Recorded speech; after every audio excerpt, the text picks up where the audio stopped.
ආයුබෝවන් දුවේ පුතේ ඔයාලා හැමෝටම නිෂ ඇකඩමි YouTube channel එකට මගේ දුවලා පුතාලා හැමෝම ගොඩාක් ආදරෙන් පිළිගන්නවා. ඉතින් පුතේ උසස් පෙළ ආර්ථික විද්‍යා ප්‍රශ්න පත්‍රයට අනිවාර්යම ප්‍රශ්නයක් එන වෙළඳපොළ පේවා 4 ගැන තමයි අද මම කතා කරන්න ලෑස්ති වෙන්නේ. වීඩියෝ එක ඉවර වෙනකම් බලන්න පුතේ විනාඩි 10ක් වගේ පුංචි වෙලාවක් තමයි තියෙන්නේ. වෙළඳපොළ පේවා 4ම එක පිටුවකට වල ෂෝට් නෝට් එකක් විදිහට මම අද කියලා දෙනවා.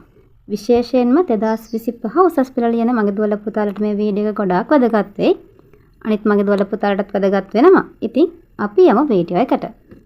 මුලින්ම අපි පැහැදිලි කරගමු පුතේ වෙළඳපොළක් කියන්නේ මොකක්ද කියලා. වෙළඳපොළක් කියලා කියන්නේ පුතේ වෙළෙන්දන්ගේ එකතුවකට අපි කියනවා වෙළඳපොළක් කියලා. කිසියම් භාණ්ඩයක් හෝ සේවාවක් නිපදවීමෙහි යෙදී සිටින සියලුම ආයතනවල එකතුවෙන් වෙළඳපොළක් හෙවත් කර්මාන්තයක් සමන්විත වෙනවා. පුතේ අපි එදිනෙදා පරිභෝජනය කරන විවිධ වූ භාණ්ඩ හා සේවා පුතේ විවිධ වූ වෙළඳපොළ තත්ත්වයන් යටතේ තමයි අපි මිලදී ගන්නෙ. ඉතින් පුතේ එම වෙළඳපොළ තත්ත්වයන් හඳුනා ගන්න තමයි මේ වෙළඳපොළ වේහුව කියන සංකල්පය අපි භාවිතා කරන්නේ.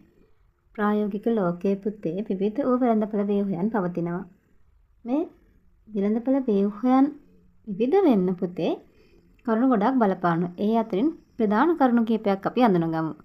වෙළඳපොළ තුළ සිටින ආයතන සංඛ්‍යාව, නිෂ්පාදිතයේ සමජාතීය බව, ආයතනයකට වෙළඳපොළට පිවිසීමට හා වෙළඳපොළට ඉවත් වීමට ඇති හැකියාව, වෙළඳපොළ තුළ සිටින නිෂ්පාදන ආයතන අතර පවත්නා තරඟෙහි ස්වභාවය.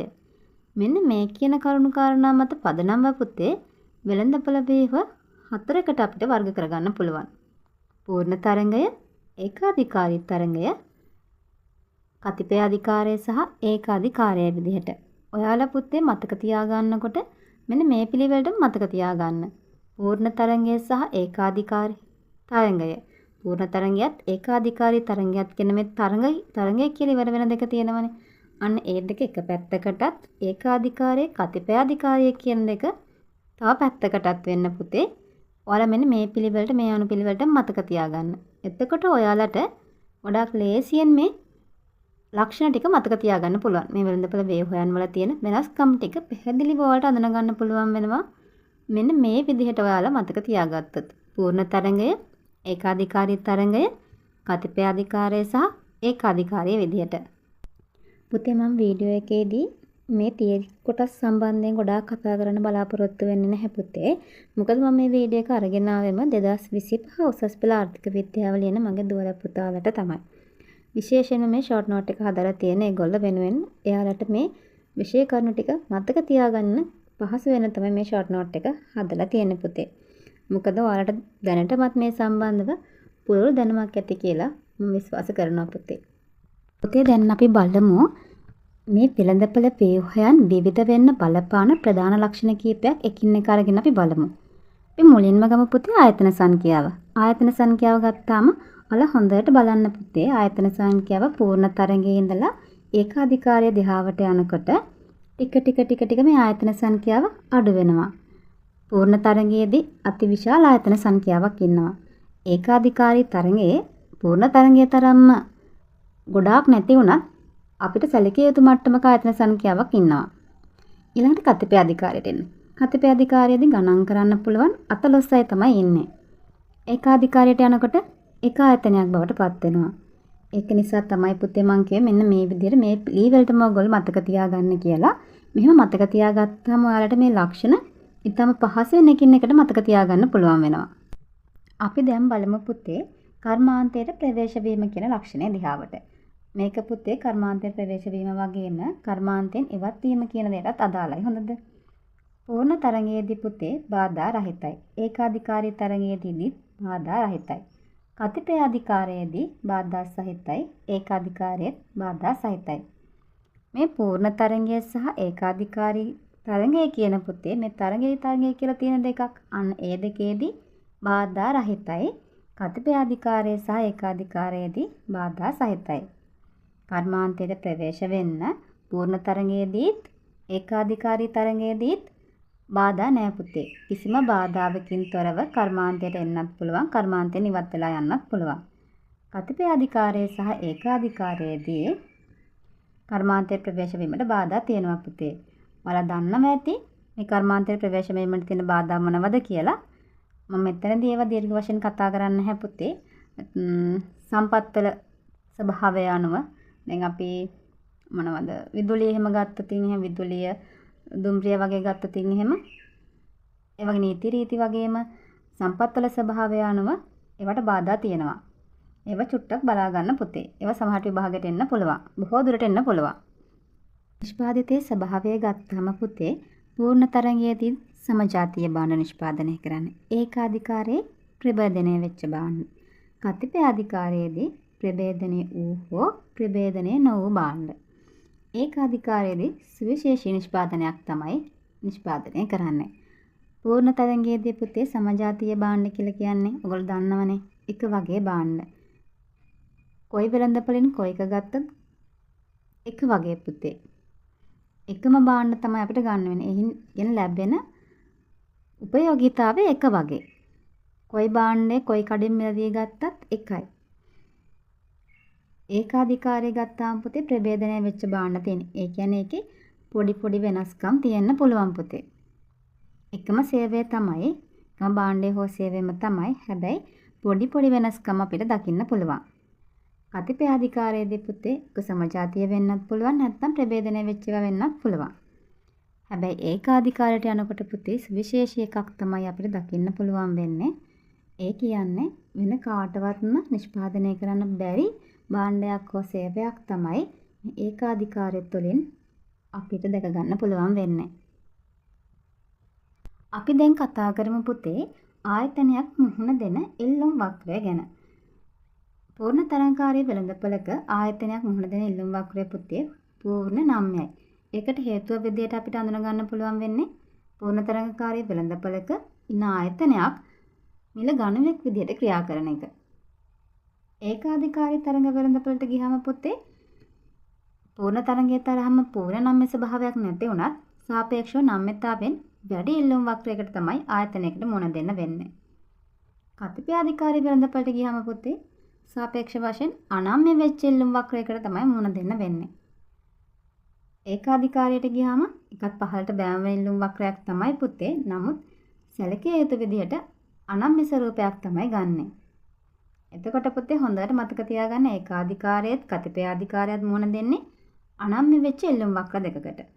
නමුත් පූර්ණ තරංගයේ සහ ඒකාධිකාරී වෙළඳපොළක ඉන්න ආයතනයකට මුහුණ දෙන්න වෙන්නේ පූර්ණ නම්‍ය පූර්ණ තරංගයේදී ඒකාධිකාරයේදී සාපේක්ෂ වශයෙන් නම්‍යතාවයෙන් වැඩි එල්ලුම් වක්‍රයකට තමයි මුහුණ දෙන්න වෙන්නේ. මතක තියාගන්න ලේසියිනේ. පූර්ණ තරංගයත් ඒකාධිකාරයත් නම්‍යතාවයට වැඩි, කතිපයාධිකාරයත් ඒකාධිකාරයත් නම්‍යතාවයෙන් අඩු, ඒ කියන්නේ අනම්‍ය එල්ලුම් වක්‍ර දෙකකට තමයි මුහුණ දෙන්නේ. පූර්ණ තරංගයේදී හරිම ලේසි මතක තියාගන්න පූර්ණ අනම්‍ය එල්ලුම් වක්‍රයකට තමයි ආයතනයකට මුහුණ දෙන්න වෙන්නේ. ඒකාධිකාරයේදී සාපේක්ෂව නම්‍යතාවයෙන් වැඩි එල්ලුම් වක්‍රයක්, කතිපයාධිකාරයේදී සාපේක්ෂ වශයෙන් අනම්‍ය එල්ලුම් වක්‍රයක්, ඒකාධිකාරයේත් ගොඩාක් අනම්‍යයි. ගොඩාක් අනම්‍ය වෙච්ච එල්ලුම් වක්‍රයකට තමයි මුහුණ දෙන්න වෙන්නේ. හරි නේද? මතකයි නේද? හරි. අපි ඊළඟට බලමු මේකින් එක වෙළඳපොළ ව්‍යුහයන් වලට නිදසුන් කීපයක්.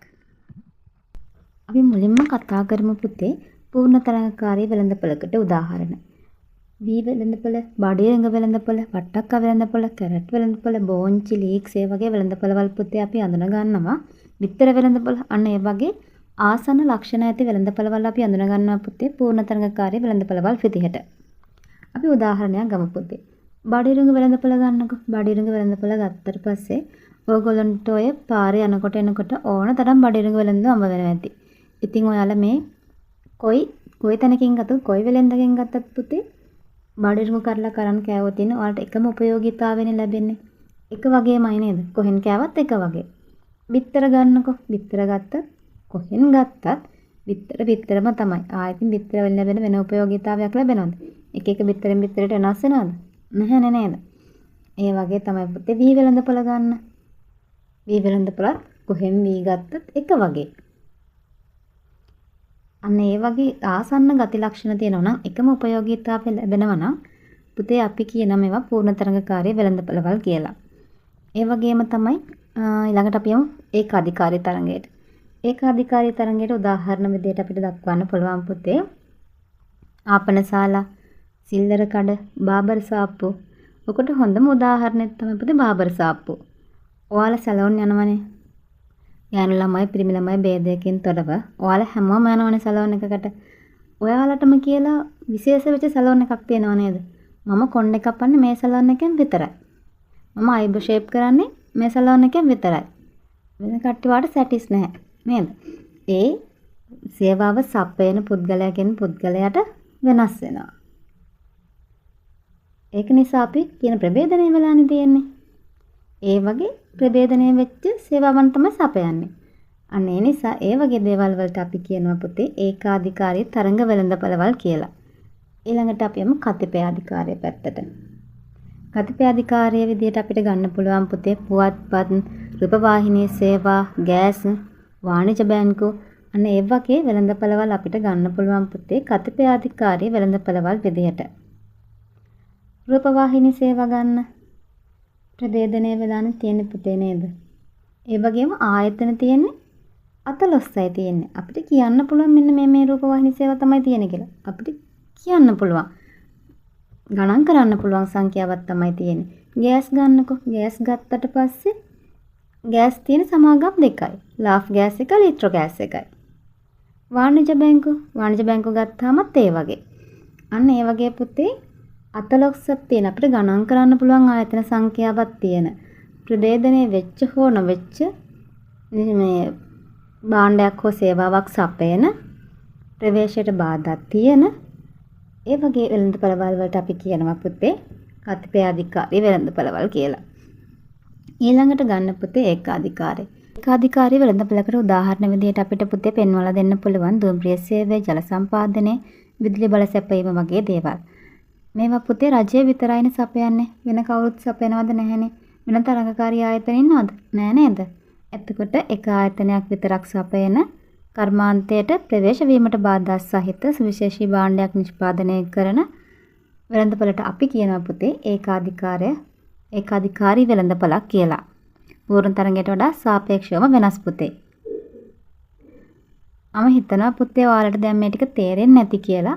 ඔයාලා මං කිව්වා වගේ මේ පිළිවෙලටම පුතේ මතක තියාගන්න. එතකොට ඔයාලට ගොඩාක් ලේසි වෙයි. මේවා මතක තියාගන්න. ඒ වගේම පුතේ තව පුංචි හින්ට් එකක් මම ඔයගොල්ලන්ට දෙන්නම්. එක්සෑම් ටිප් එකක්.